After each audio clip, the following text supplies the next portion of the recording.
Vatandan 13 sentabr chiqqan xabarlarga qaraganda Ilhom Ro'zi va Baxtiyor Ilhom tutun qilingan. Ilhom Ro'zi 2019-yili aprel oylarida, uning o'g'li Baxtiyor Ilhom 2019-yili noyabrda tutqun qilingan. Uyg'ur faoliyatchi Abduvali Ayyubning Facebook sahifasida bildirishicha, Ilhom Ro'zi Oqsuning Shayor noyasida tug'ilgan. Qashqar pedagogika institutini bitkizgan.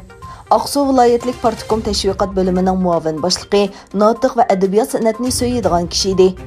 Uning notiqlik talantidan Xitoy bir mezgil foydalanib, qizil tashviqotga solgan. Ammo ma'lum sabablar bilan tuyuqsiz tutqun qilgan. Baxtiyor Ilhom Qorliq kompyuter shirkatida injener va boshqaruvchi bo'lib ishlagan. 2019-yilning boshlarida Aqsuda kompyuter maktabi ochgan. Shu yili noyabrda tutqun qilingan. Yaqinqi bir necha yil ichida Uyg'ur ziyoli va adiblarini o'z ichiga olgan millionlagan kishini yig'ilish lagerlariga qamagan Xitoyning bu ota-bolani nima sababdan tutqun qilganligi aniq emas.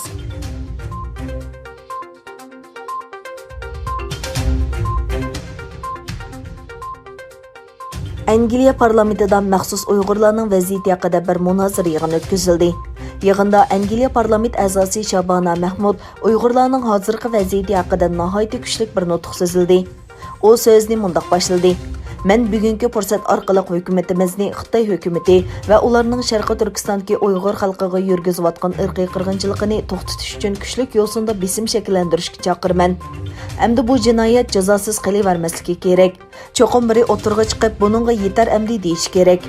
Shabana xonim so'zda Xitoy hukumatining Sharqiy Turkistonda yurgizayotgan siyosatlarining irqiy qirg'inchilikdan boshqa narsa emasligini qayta-qayta ta'kidlagan.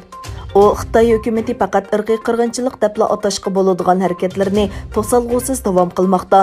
Ammo buningga qarshi kuchli rahbarlik va harakatlar umid qilinayotgan daqiqalarda faqatla esnash ovozlari kelmoqda degan. Hamda hukumatlarning bu masaladagi so'z pozitsiyasini tanqid qilgan. Shabana xonim Uyg'ur lager shohidlarining televiziyalarga bergan guvohlik so'zlaridan naql keltirib, lagerlarda 1 milliondan ortiq Uyg'urning qattiq qiyin qistoqqa duchor bo'layotganligini, Uyg'ur ayollarining majburiy tug'mas qilinayotganligini, kishilarning o'layotganligini, Uyg'urlarning qattiq nazorat va bisim ostida yashayotganligini misollar bilan so'zlab o'tgan. U bu jinoyatlarning tizimligi intayin uzun va qo'rqinchli degan. Shabana xonim so'zda yana hozir kuchli munozara temasi bo'layotgan Mo'lan filmini tilga olgan.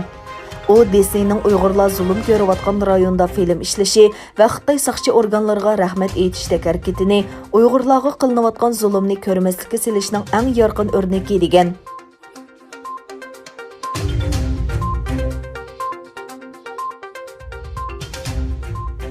Xitoy Davlat Mudofaa Ministrligi Amerikaning xalqaro tartib va dunyoning tinchligiga eng chong tahdid deb aytildi. Ministrlikning bayonotchisi Wu Chen Amerikaning Xitoyning harbiy taraqqiyoti va nishoni to'g'risida e'lon qilgan doklati haqida bayonot e'lon qilib, biz Amerikaning Xitoyning davlat mudofaasi va armiya binosiga tarafsiz va oqilona qarashga, yolg'on bayonot va doklatni e'lon qilishni to'xtatishga va konkret tadbirlarni qo'llanib, ikki taraflik harbiy munosabatning sog'lom taraqqiyotiga kafolat qilishga chaqiramiz dedi. Xitoyni harbiy tahdid deb tasvirlagan dokladning Beijing hukumatining davlat mudofaa siyosati va harbiy strategiyasini xato shakllantirganligini aytgan bayonotchi, Washington hukumati e'lon qilgan bu xil dokladlarning ochiq-oshkora ig'vogarchilik harakati ekanligini o'ttirg'a qo'ydi. Amerika Davlat Mudofaa Ministrligi oldin qarta e'lon qilgan dokladda Xitoyning Tayvanga qaratgan strategiyasi, Xitoy xalq ozodlik armiyasi bilan dengiz armiyasi qurilishi va ballistik boshqariladigan bomba iqtidori haqida baholashlar yer olgan.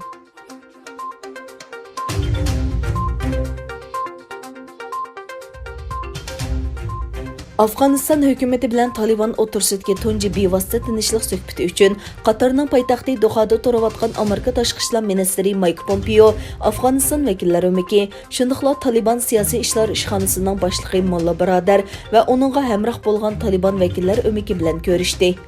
Tashqi ishlar ministrligining bayonotchisi Kali Baroven yig'in haqida bayonot e'lon qilib, uzun yillardan buyon davom qilayotgan urushni oxirlashtirish uchun boshlangan suhbatni tarixiy ahamiyatga ega deb tasvirladi. Baroven Pompeoning Taliban rahbarlarini suhbatni atrofliq va uzun muddatlik urush to'xtatish va siyosiy hal qilish fursati deb qarashga chaqirganligini bildirdi.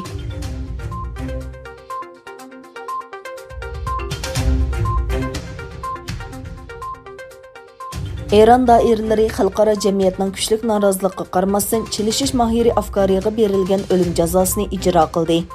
Qotillik bilan ayblangan Eron chilishish mahiri Navid Afkari shanba kuni xalqaro jamiyatning noroziligiga qaramasdan o'ldirildi. 27 yoshlik chilishchi 2018-yili hukumatga qarshi namoyishda Hasan Turkman ismli omonlik saqlovchini o'ldirgan deb ayblangan. Xabar qilinishicha, Afkari qiyin qissoq orqali sodir qilmagan qotillik jinoyatini e'tirof qilishga majburlangan.